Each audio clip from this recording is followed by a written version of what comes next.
今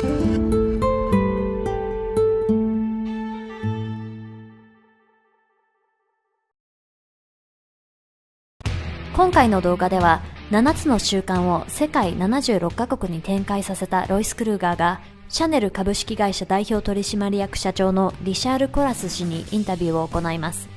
フランス出身のリシャール・コラス氏はシャネルの社長を30年以上にわたって務めながらもサヤなどの小説を執筆し、小説家としても大活躍しています。またプライベートではハーレーが大好きなリシャール氏。世界的な経営者でありながら謙虚さを持ち人間的魅力にあふれるリシャール・コラス氏のインタビューをぜひお楽しみください。はい、よろしくお願いします。It's good to see you, Ross. Good to see you. Today we want to talk about you.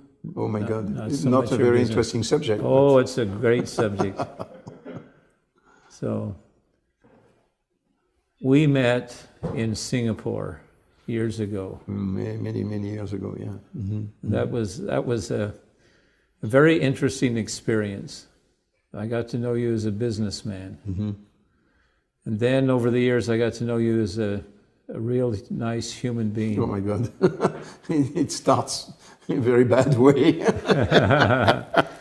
Oh, you are. You're very special. So I would like to do just a little historical sketch, first of all. Mm-hmm.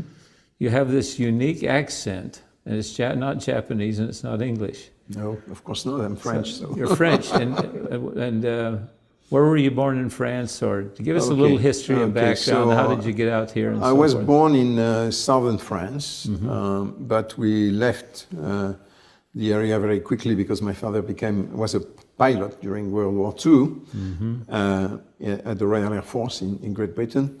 And he entered Air France as a pilot. So we went to Paris, where I lived until I was 6, 7. And then he was asked by Air France to go to Morocco. Morocco, yes. Yeah, which had just got independent, and to help the Moroccan Airlines, which has just been created, to fly the planes because they didn't have any pilots at that time, and to train the Moroccan pilots. Yeah. And he had a contract for 2 years, but the family loved the country so much that we stayed there 10 years until I graduated from high school. And then he reincorporated Air France for the last 10 years of his flying life. And I came to Japan, actually, I was 17 years old. That was my first trip to Japan. And I immediately fell in love with the country. Yeah. And I say with the country because what people say, you found a girlfriend. I say, no, the Japanese girlfriend came later. And I decided, because I didn't know exactly what I wanted to do. I am not a businessman by nature. I was not trained to be a businessman. My father was a pilot, nothing to do with normal business life. His job was to fly safely a plane from a place that he was told to fly from to a place where he was told to go to. Yeah. And for him, it was something very easy to understand, but he wouldn't understand what a businessman would do sitting all day long in an office. He never understood exactly what I was doing, actually. But I wanted to, as I was a good writer. I already wrote some theater pieces when I was quite young. And I said to myself, maybe I could be a journalist or a diplomat, because in France there is a very old tradition of diplomats being novelists, very famous novelists. Very interesting. So as I came to Japan and I fell in love with the country, I decided to go to political sciences on one side and to do what we call the Oriental Languages School, because from there is a specific entry to the civil service and to the foreign service, which is called the Oriental Service. And so I learned Japanese as my first language, Oriental language, and Korean as my second Oriental language. And then I was sent to the French embassy when I graduated for a couple of years, and I discovered that diplomacy was not exactly what I wanted to do. I'm not a very good diplomat by nature. And that's when I switched to the private sector.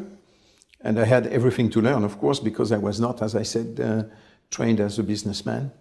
And well, I was very lucky because I joined this wonderful luxury industry, French luxury industry, after a few years, after actually 2 years. And I have been with Chanel for 32 years now. 32 years. Yeah, out of which 22 as the guy in charge of this Japanese company. So 32 years in the same company. Yep. What has the ride been like? What is the... It's been a lot of pleasure. I mean, I was first in charge here in Japan of the cosmetics business for about 8 years. And that were the years when I joined the company in 85. So that when the years when, the foreign cosmetic brand business was exploding.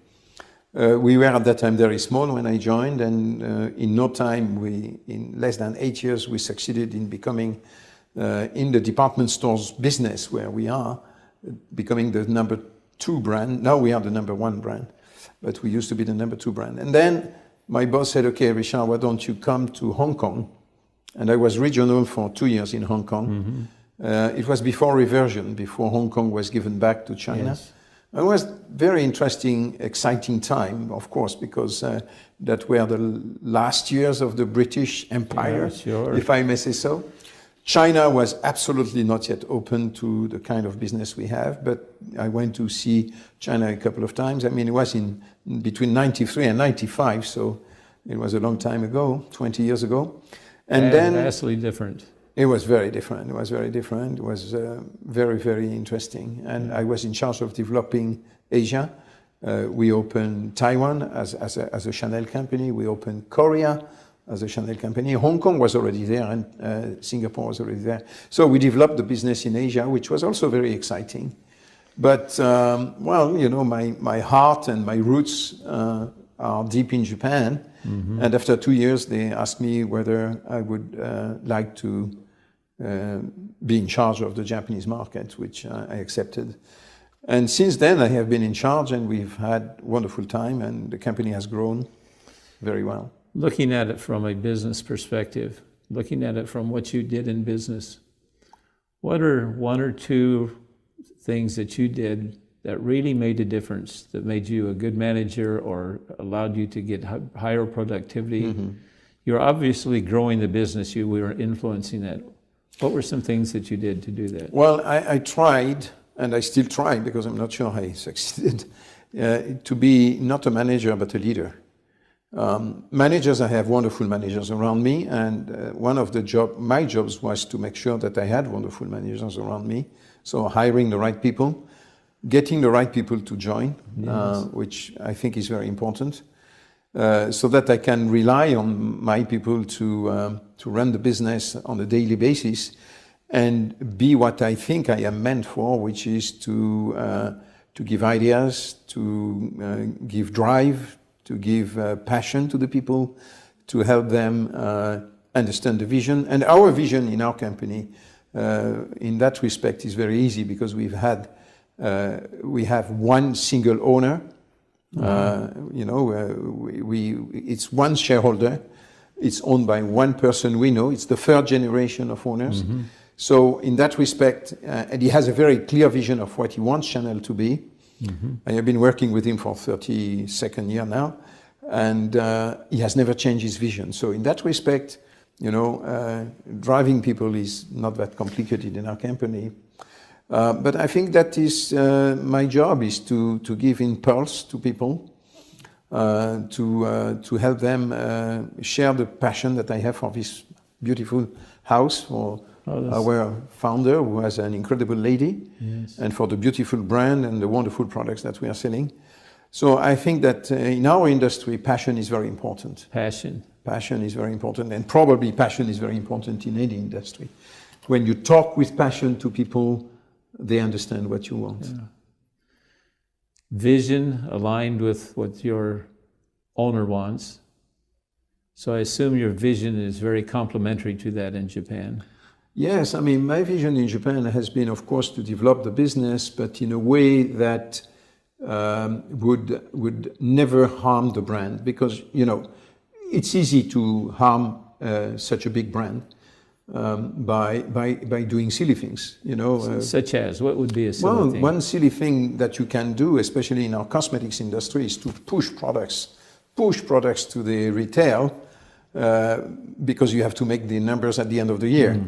And then, of course, your point of sales are stuffed with products they don't know what to do with. I mean, it's one very classic way of doing business in the cosmetics industry. We have never wanted that. I have always been very, very careful with the numbers of the stock level at point of sales, that it never is too big. Our strategy is never push. It's a pull strategy. A pull strategy is to get the customer to understand what we are, what we do, what our products are, and to make sure that they understand that what we want to say for our brand. And what has the results been because of that? Well, as I said, we have succeeded in becoming the number one brand in the department stores cosmetic department. In fashion, we have grown to a tremendous size, and we are keeping on growing. Last year, for example, was the best year of Chanel in Japan.